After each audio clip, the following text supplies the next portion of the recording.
my name is Megan Gonzalez, and I live in Burnsville. I'm a middle school teacher. I'm currently teaching online. I have a little boy named Mason who's 9 years old, and I'm married. I've been married for over 15 years to my husband, Carlos. He's currently living in Mexico because of an immigration issue. There's no path to any sort of legal status here in the US. So he is currently in his second year of law school. And our family is living apart right now due to COVID, which has been really hard. COVID's been really difficult on a lot of people.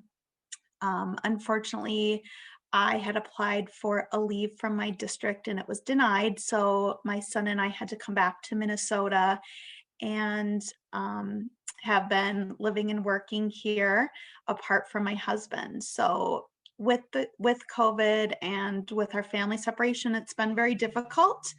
And to work on getting through this, I've tried to focus on the positives because there are so many positive things in our lives and so many things to be thankful for.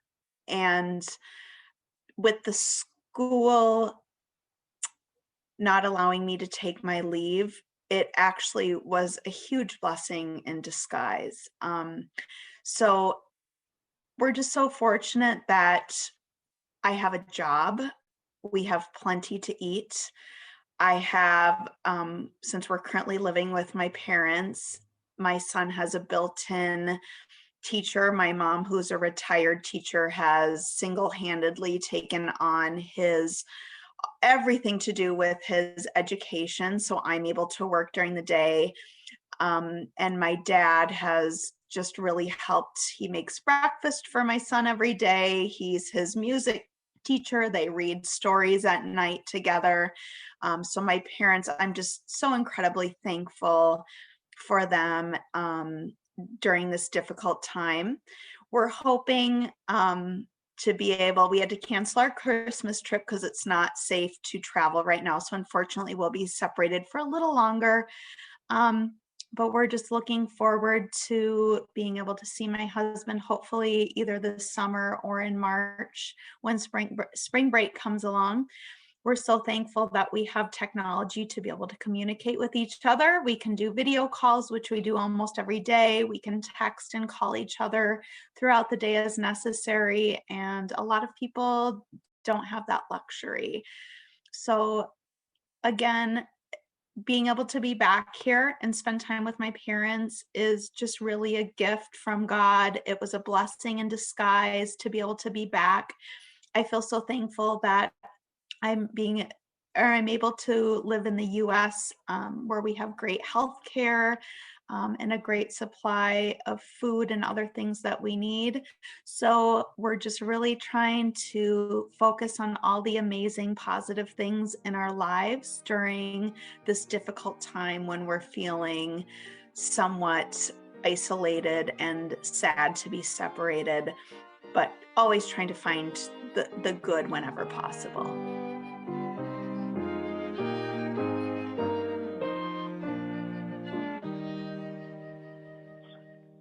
Like I said, I've kind of always kind of kept hope when I've seen a hopeless situation, as if, saying that I just believe that God will, understand my situation, that I trusted in him, and that, my heart was right, and he was the only thing that I could rely on. So that and prayer and learn to strategize my life as far as whatever type of adjustments I need to make, whether it be my financial or spending or, cutting back from whatever things that are my expenses, learning to manage that a little better. Like I said, prayer, praise, and then a few people. I always try to keep a couple people in my life that I could call as far as for prayer. That, they would pray for me and I pray for them. So it's just probably, and along with a lot of reading too, though. So, but these was the main things that really helped me to just learn to take one day at a time and not look too far ahead. So Because God only give you grace for the day, so it's said daily bread, not monthly or weekly bread. So just learn to be patient, and just hope for the best, respect the best, and that life ain't gonna always be this way, so.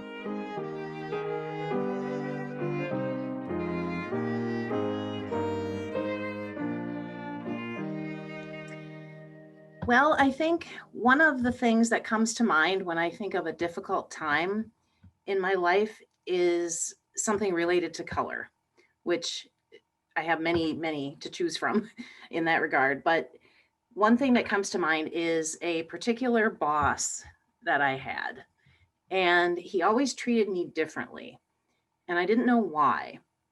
And it was quite obvious with how he treated others and the way he treated me, and I never understood why. And unfortunately, I was working for him when I lost my dad. And that was one of the most difficult times of my life for sure. And I really, really struggled with it. And as we all know, it's hard to go through something like that and then just jump right back to work, and work is hard. And I remember one day, it was about 2 months after my dad had passed. And I remember I was in a conversation with my boss, and he said something about his dad. And I said, I really miss my dad. And his response absolutely floored me, because he said, you really need to get over that, because we need you to focus on work. And I was just like, wow. And I put everything together, and I thought, why would you respond to me that way? Why? And eventually I realized it's my color. And I put it together with other things that made sense. And it was like, okay, that's what it is. And here we are again with that situation. But I did what I usually do in that situation, and that is grab the armor of God. And God gave us the tools to get through the difficult times. And it was Jesus for sure, but we were also given the armor of God. And the one piece that I really relate to is the helmet of salvation. And the reason is because when these incidents of color would happen, it would hurt my head so much. And so that's always the piece that I think of the most with that. And that is what I'm the most grateful for, is that armor that God gave us. And along with the love of each other, I know that I can get through anything. And I know that we as a people, even with this virus and all the madness that's happening in the world right now, I know that if we grab the armor of God and each other, we can get through the virus and anything else.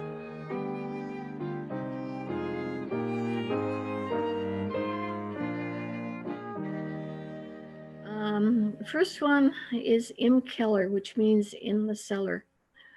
A couple weeks ago, the Star Tribune had a series of articles about people becoming citizens in the United States, and there were parts of it that had childhood experiences leading up to coming to America. One article described a cellar where this child was during incessant bombings. My phone rang, and it was my baby brother, Ernst Paul, who now is 81 years old.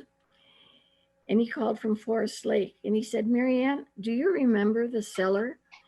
And he explained he had just read this article, and I had just finished reading it. Yes, I remember the cellar. We were in Magdeburg, Germany during World War II. My father was a German citizen, and he had just died of tuberculosis. My mother was an American citizen from Larchmont, Minnesota, and she was in Magdeburg with my brother, age 5. No, I'm sorry, my brother, age 3, and I was 5. The Allies were bombing Magdeburg using a technique called saturation bombing. In Germany, it was called teppich bombing, which means carpet bombing. Saturation bombing meant systematically bombing, and eventually the entire area would be bombed. However, it was done randomly, so you never knew if it was going to be in your neighborhood. Every evening, several times at night, we would have the sirens go off. We would turn all our pictures and mirrors so the glass was to the wall, and we would trudge down to the cellar. January 16th, 1945, we were in the cellar in our apartment building. My brother and I were the only children there because most of the children in Germany during the war were in the countryside because it was safer there. We could hear the planes and the whirl of the bombs and bombs exploding. My mother said, "Those are my countrymen and we will win." And as a child, it was really hard for me to understand that comment. My brother started calling out and praying, "Lieber Heilung, dear Savior." The others in the cellar asked my mother to shut the kid up. And my mother said, "I will never ask my child to stop praying." The bombs kept coming closer and closer, and then they stopped. We went outside and everything around us was in flames. A bomb had gone through our apartment building, but did not explode. Lieber Heilung, Emmanuel, God with us. My mother's favorite Bible passage was Psalm 91. And here are verses 5 and 7. You will not fear the terror of the night, or the arrow that flies by day, or the pestilence that stalks in darkness, or the destruction that wastes at noonday. 1,000 may fall at your side, 10,000 at your right hand, but it will not come near you. Lieber Heilung, Emmanuel, God with us.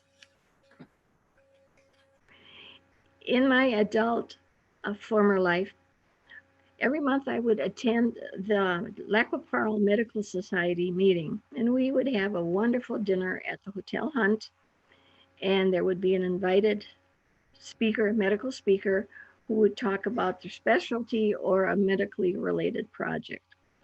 At one of the meetings, I was sitting at the round table that was the head table.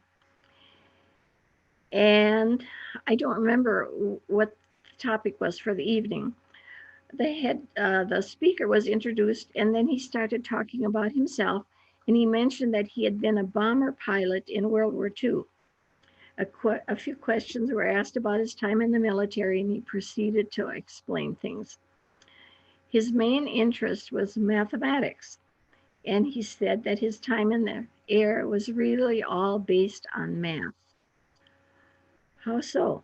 Well, he was involved in an air raid strategy, he explained, called saturation bombing.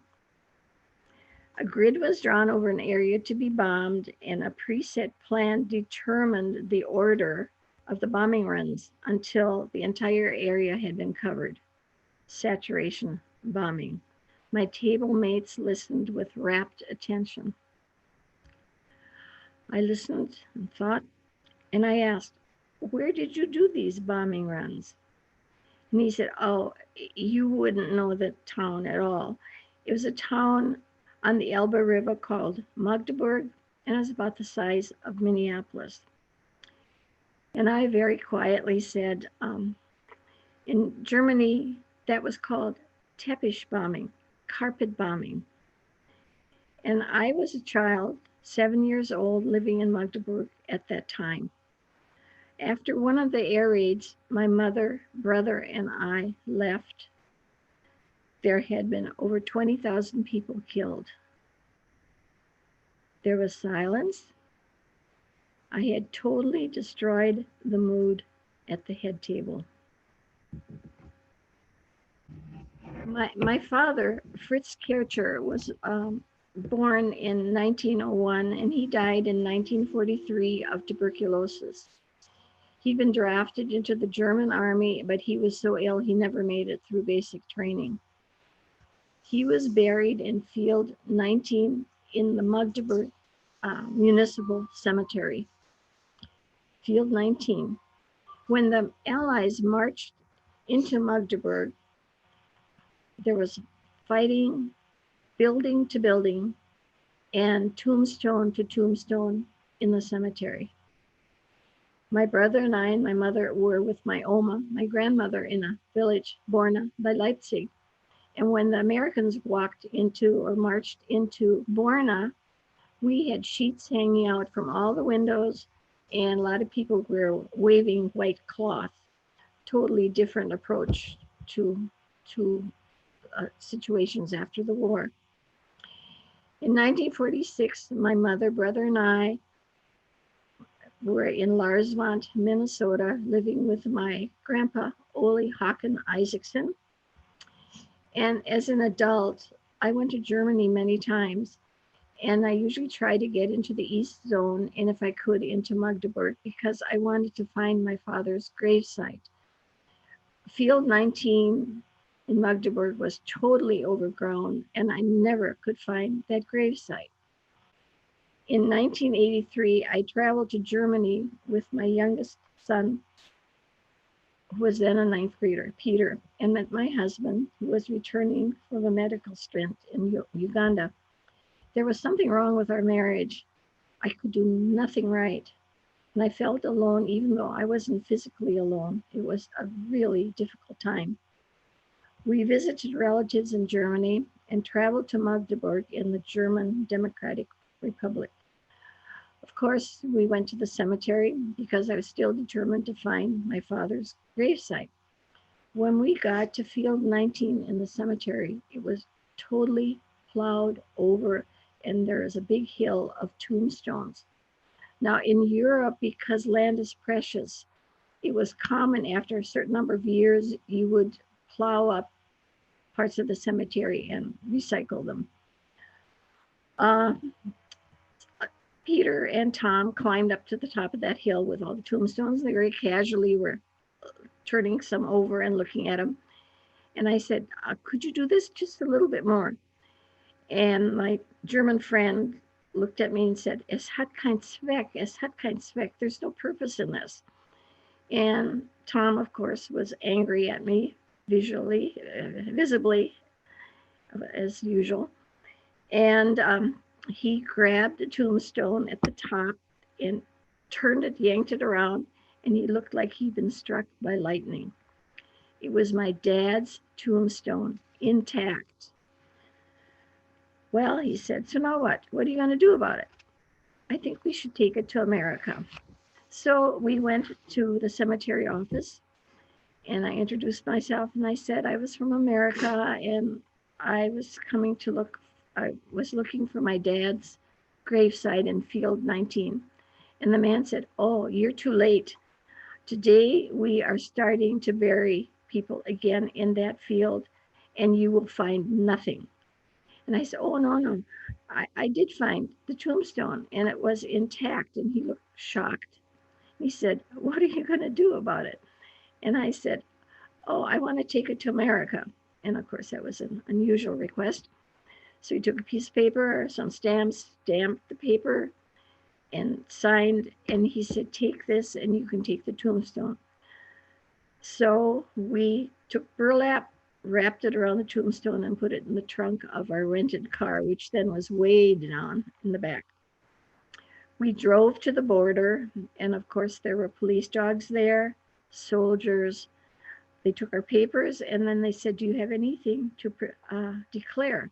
And I said, yeah, wir haben ein Grabstein. Yes, we have a gravestone. And they looked at me funny and said, can we check your trunk? So they did. Came back and said, yeah, this is a Grabstein. Took a while, but they finally let us go. We left the gravestone at my Tante Herta, my aunt's, in Langenhain near Frankfurt. And my marriage fell apart. I felt abandoned and alone. But I always thought about the miracle of finding my dad's tombstone, and I took that as a sign of comfort and solace. About 7 years after that, I met Mr. Wonderful, Don Bennett, and we went to Europe, and he met my relatives and he saw the tombstone. And in 94, we got married. Don, for my birthday that year, had contacted my relatives and asked them to send the tombstone, which they did, air freight. The tombstone is now in the Two Harbors Cemetery by my mother's gravestone. The two tombstones are together. I truly believe that God and those who have been part of our lives communicate with us in many ways. And I believe in miracles. And I think God walks with us in a lot of unexpected and trying circumstances. We need to recognize and celebrate that holy presence. Emmanuel, God with us.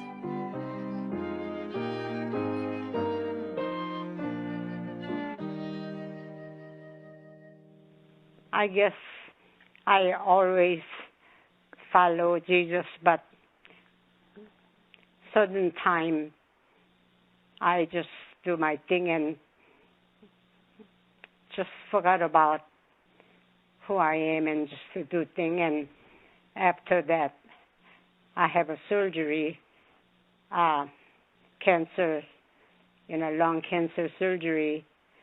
I ask God to make us to go church together, because before I went to Korean church, but I wanted to go to church with my husband. Then all of a sudden, someone he know from Volunteer Zoo, her name is Margaret Thompson. She's, I guess, Presbyterian member. She mentioned about your church close by your house. That's what they are leading me to that, and that church inspired me more than anything. All the people, just like you known for years, so kind.